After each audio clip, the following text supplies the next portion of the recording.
은퇴 후 가장 중요한 것은 돈이 아니라 목표다. 많은 사람이 은퇴를 하면 자연스럽게 인생을 즐길 수 있을 거라고 생각합니다. 하지만 막상 은퇴 후 삶을 맞닥뜨려 보면 현실은 기대와 다릅니다. 오랜 직장 생활 동안 우리는 일하는 나로 살아왔습니다. 아침에 출근하고 일하고 사람들과 부대끼면서 하루를 보내는 게 일상이었죠. 그런데 은퇴 후에는 하루아침에 그 루틴이 사라집니다. 경제적 준비가 아무리 잘 되어 있어도 삶의 목표가 없으면 우울해지고 무기력해지는 경우가 많습니다. 실제로 은퇴 후 5년 이내에 우울증을 겪는 비율이 30%를 넘는다는 연구 결과도 있습니다. 그렇다면 은퇴 후 삶을 건강하고 활기차게 보내려면 어떻게 해야 할까요? 그 답은 취미에서 찾을 수 있습니다. 오늘은 은퇴 후 취미가 삶을 바꾸는 이유와 어떤 취미를 선택해야 하는지 전문가 관점에서 깊이 있게 이야기해 보겠습니다. 1. 은퇴 후 취미가 필수인 이유. 일 목표가 사라진 삶은 쉽게 무너진다. 우리는 생각보다 할 일이 있을 때 가장 행복합니다. 직장 생활을 할 때는 일이 많아서 힘들었지만 동시에 그 일이 우리의 삶을 지탱해주는 기둥 역할을 했습니다. 그런데 은퇴 후에는 그 기둥이 사라집니다. 목표가 없으니 하루하루가 무의미하게 흘러가죠. 이런 상태가 오래 지속되면 내가 사회에서 필요 없는 존재가 된 건 아닐까 하는 상실감을 느끼게 됩니다. 반면 취미를 가지면 목표가 생깁니다. 글쓰기를 하면 매일 한 편의 글을 쓰고 싶은 목표가 생깁니다. 유튜브를 하면 다음 영상은 어떤 내용을 찍을지 고민하게 됩니다. 공예를 하면 새로운 작품을 만들기 위해 연구하고 배우게 됩니다. 작은 목표라도 지속적으로 설정하고 성취하는 과정에서 삶의 의미와 보람을 다시 찾을 수 있습니다. 이 건강한 루틴을 만든다. 많은 은퇴자가 겪는 문제 중 하나는 불규칙한 생활입니다. 직장에 다닐 때는 아침에 일어나서 출근을 하고 점심을 먹고 퇴근 후에는 정해진 루틴이 있었습니다. 그런데 은퇴 후에는 그런 생활 패턴이 무너집니다. 아침에 일어나면 뭐부터 해야 할지 모르겠어요. TV나 스마트폰만 보다 보니 하루가 다 가요. 이런 이야기를 하는 사람들이 많습니다. 하지만 취미가 생기면 달라집니다. 예를 들어 블로그 글쓰기를 취미로 삼으면 매일 아침 오늘의 글을 써야 하는 습관이 생깁니다. 유튜브를 하면 일주일에 한두 번은 영상을 찍어야 하기 때문에 자연스럽게 시간을 계획하게 됩니다. 즉, 취미는 우리가 다시 건강한 생활 습관을 유지할 수 있도록 도와줍니다. 3. 경제적 보탬이 될 수도 있다. 취미를 즐기면서 수익을 낼 수 있다면 더할 나위 없이 좋겠죠.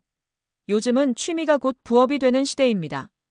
블로그 글쓰기를 꾸준히 하면 광고 수익이 생길 수 있습니다. 유튜브 채널을 운영하면 조회수에 따라 수익이 들어옵니다. 공예나 DIY를 하면 온라인 스토어에서 직접 판매할 수도 있습니다. 물론 처음부터 돈을 벌겠다는 생각보다는 즐기면서 자연스럽게 수익이 나면 더 좋은 방향입니다. 중요한 것은 돈이 아니라 지속 가능한 활동을 만드는 것입니다. 2. 취미 선택의 핵심 기준 3가지. 그렇다면 어떤 취미를 선택해야 할까요? 단순히 재미있어 보인다는 이유만으로 취미를 선택하는 것은 지속 가능성이 떨어집니다. 다음 3가지 기준을 고려해 보세요. 1. 지속 가능성. 꾸준히 할 수 있는가? 취미는 오래 할수록 의미가 커집니다. 처음에는 재미있어 보여도 금방 질릴 수 있는 것이라면 좋은 선택이 아닙니다. 스스로 꾸준히 할 수 있는지 고민해 보세요.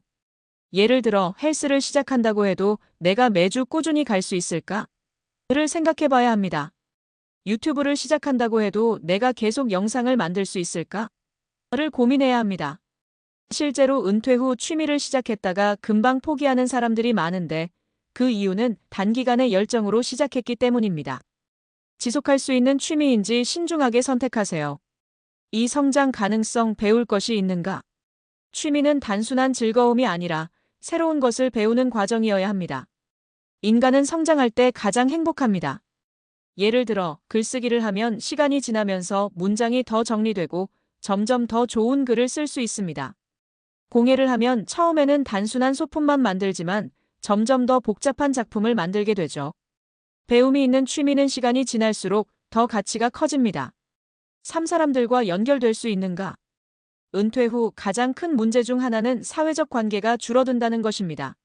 직장을 다닐 때는 자연스럽게 사람들과 어울리지만 은퇴 후에는 혼자 있는 시간이 많아집니다. 그래서 취미를 선택할 때는 다른 사람들과 소통할 수 있는 취미를 찾는 것이 좋습니다. 블로그 글쓰기는 독자들과 소통할 수 있습니다. 유튜브를 하면 구독자와 댓글로 대화할 수 있습니다. 공예를 하면 온라인 커뮤니티에서 다른 공예인들과 교류할 수 있습니다. 사람들과 연결될 수 있는 취미는 삶을 더 풍요롭게 만들어줍니다. 3. 결론. 은퇴 후 당신은 어떻게 살 것인가? 은퇴 후의 삶은 우리가 만들어가는 것입니다. 이제 은퇴했으니 편하게 살아야지 라고 생각하며 아무것도 하지 않는다면 얼마 지나지 않아 무료함과 우울함에 빠질 가능성이 큽니다. 반면 작은 취미 하나라도 시작하면 삶에 활력이 생깁니다. 핵심은 내가 주도적으로 무언가를 한다는 것입니다.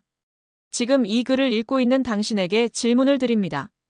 지금 당장 시작할 수 있는 취미가 무엇인가요? 그 취미가 당신에게 목표와 보람을 줄 수 있나요?